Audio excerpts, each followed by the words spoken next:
Профессия повар и повар-кондитер востребованная и нужная. Каждый год Сухумский многоотраслевой колледж принимает порядка 150 студентов, юных и амбициозных поваров. Всего обучение длится 2 года. Как поделился директор колледжа Джумбер Мушба, раньше обучение длилось только год. Было решено добавить еще столько же для лучшего результата и качественного обучения студентов колледжа. Эта неделя экзаменационная и насыщенная для педагогов и студентов. Перспектива есть, конечно.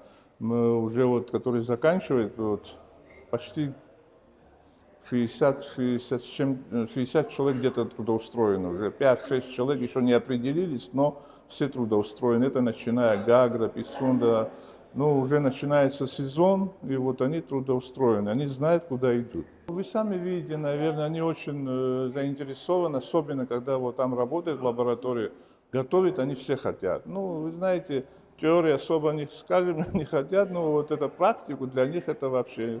Каждый день они готовы там в лаборатории сидеть и готовить. Некоторые выпускники уже сдали экзамен и приготовили свои блюда, а кто-то еще в процессе. Украшают и оформляют интересные и аппетитные яства. Почти все студенты колледжа трудоустроены и проходят практику в ресторанах и кафе по всей Абхазии. Обучение в колледже дает основу тех знаний, которые в будущем студенты воплощают в жизнь уже на практике. Дмитрий Сидеропула, выпускник 2-го курса, рассказал о своих планах на лето. Он будет работать в своем кафе и помогать родителям. Колледж весьма мне понравился, было довольно прикольно, забавно, учителя хорошие, прям как все родные, все как дома.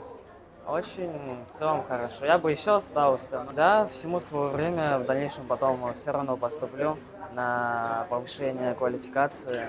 Выпускников и их экзаменационные блюда строго оценивали преподаватели колледжа. В течение 2 недель им будут выданы дипломы, и они смело начнут свой вкусный путь повара.